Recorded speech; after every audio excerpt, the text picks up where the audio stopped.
Myanmar പ്രഭവ കേന്ദ്രമായി ഉണ്ടായ വൻ ഭൂചലനത്തിൽ മരണസംഖ്യ ഉയരുന്നു. 180ഓളം പേരുടെ മരണം ഇതുവരെ റിപ്പോർട്ട് ചെയ്തിട്ടുണ്ട്. മധ്യ മ്യാൻമാറിൽ നിന്ന് തുടങ്ങിയ പ്രകമ്പനം തായ്ലൻഡിലും കാര്യമായ നാശം വിതച്ചു.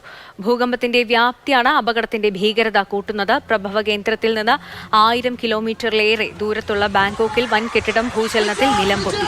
നിരവധി പേർ കെട്ടിടത്തിനുള്ളിൽ കുടുങ്ങിക്കിടക്കുകയാണ്.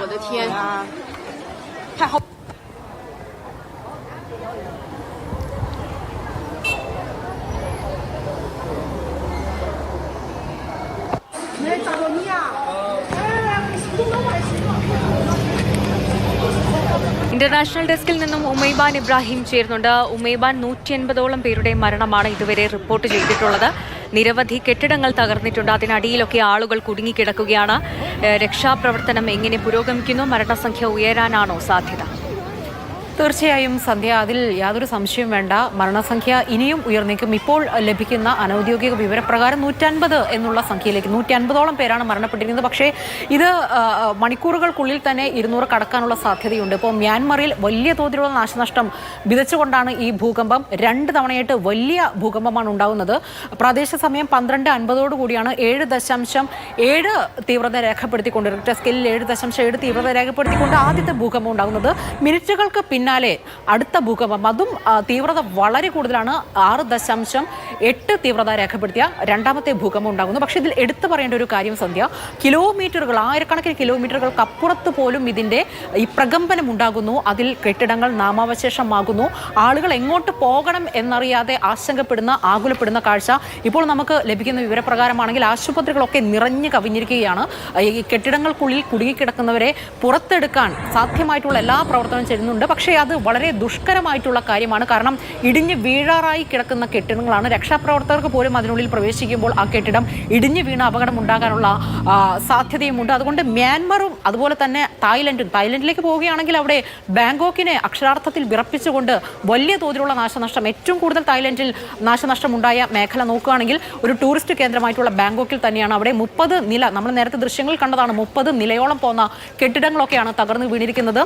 റെയിൽ ഗതാഗതമൊക്കെ പാടെ താറുമാറായിരിക്കുകയാണ്. അടിയന്തര യോഗം ചേർന്നിരിക്കുകയാണ് തായ്ലൻഡ് പ്രധാനമന്ത്രി. അതുപോലെ തന്നെ ഇന്ത്യൻ എംബസിയും ഇക്കാര്യത്തിൽ കാര്യമായിട്ടുള്ള ഒരു ഇടപെടൽ നടത്തുന്നുണ്ട്. അവിടെ ഒരു ഹെൽപ്പ് ഡെസ്ക് തുറന്നിട്ടുണ്ട്. ഇന്ത്യക്കാരായിട്ടുള്ള ഒരുപാട് പേർ ഈ ബാങ്കോക്കിലും, തായ്ലൻഡിലെ ബാങ്കോക്കിലൊക്കെ ഉണ്ട്. അതുകൊണ്ട് അവരെ സുരക്ഷിതമായി ഇങ്ങോട്ട് തിരിച്ചെത്തിക്കാനുള്ള നടപടികളൊക്കെ നടത്തേണ്ടതുണ്ട്. ഇതിൽ ഏറ്റവും എടുത്തു പറയേണ്ട കാര്യം, ഈ നാശനഷ്ടം അത് വലിയ വലുതാണ്. അതുകൊണ്ട് തന്നെ മരണസംഖ്യ ഉയരാനുള്ള സാധ്യതയും ഏറെയാണ്. എന്തായാലും ദുഷ്കരമായിട്ടുള്ള ആ രക്ഷാ ദൗത്യം അതിപ്പോഴും തുടരുകയാണ് സന്ധ്യ. ഉമൈബാൻ, അവിടെ നിരവധി ഇന്ത്യക്കാരുള്ളതാണ്. ഉമൈബാൻ സൂചിപ്പിച്ചതുപോലെ അവരെക്കുറിച്ച് ലഭിക്കുന്ന വിവരങ്ങൾ എങ്ങനെയാണ്? അവരൊക്കെ സേഫ് ആണെന്ന് തന്നെയാണോ ലഭിക്കുന്ന വിവരങ്ങൾ?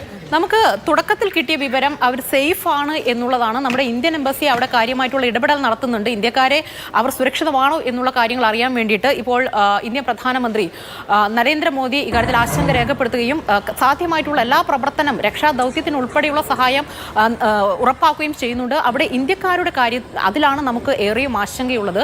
അപ്പോൾ അതുകൂടാതെ ഇപ്പോൾ ബാങ്കോക്ക് അറിയാവുന്നത് പോലെ തന്നെ ഒരു ടൂറിസ്റ്റ് മേഖലയായതുകൊണ്ട് തന്നെ വിദേശികളും ഒരുപാടുണ്ട്. പക്ഷേ ഈ രക്ഷപ്പെട്ടവർ ആരൊക്കെയാണ്, ആ ഉള്ളിൽ കുടുങ്ങിക്കിടക്കുന്നവർ അതാരൊക്കെയാണ് എന്നുള്ള കാര്യത്തിൽ നമുക്ക് ഇതുവരെ ഒരു തീർച്ച വരുത്താൻ കഴിഞ്ഞിട്ടില്ല. ഈ വലിയൊരു ഭൂകമ്പം ഉണ്ടായതുകൊണ്ട് തന്നെ അതുണ്ടാക്കിയ അതിമാരകമായിട്ടുള്ള ഒരു വ്യാപന ശേഷിയായിരുന്നു. കിലോമീറ്ററുകളോളം ദൂരത്തിൽ ഇതുണ്ടായി എന്നുള്ളതാണ്. പ്രഭവ കേന്ദ്രമായി ഉണ്ടായ ഭൂചലനം റിക്ടർ സ്കെയിലിൽ 7.7 സൂചിപ്പിക്കുന്ന ഒരു വലിയ ഭൂചലനമാണ് ഉണ്ടായിരിക്കുന്നത്. ഇപ്പോൾ അവിടുത്തെ രണ്ടിടത്തെയും, മ്യാൻമാറിലെയും ബാങ്കോക്കിലെയും സാഹചര്യങ്ങൾ ഗുരുതരമാണ്. 180ഓളം മരണമാണ് ഇപ്പോൾ റിപ്പോർട്ട് ചെയ്തിട്ടുള്ളത്. രക്ഷാപ്രവർത്തനം നടക്കുകയാണ്. ആശുപത്രികൾ നിറഞ്ഞ സാഹചര്യമാണ്. രക്ഷാപ്രവർത്തനം ഇപ്പോഴും പുരോഗമിക്കുകയാണ്. മരണസംഖ്യ ഉയരാനാണ് സാധ്യത. കെട്ടിടങ്ങൾ തകർന്നു. നിരവധി പേർ കെട്ടിടങ്ങൾക്കുള്ളിൽ കുടുങ്ങിക്കിടക്കുന്ന ഒരു സാഹചര്യം കൂടിയാണ്. ഉമൈബാൻ ഇബ്രാഹിമാണ് വിവരങ്ങൾ നൽകിയത്.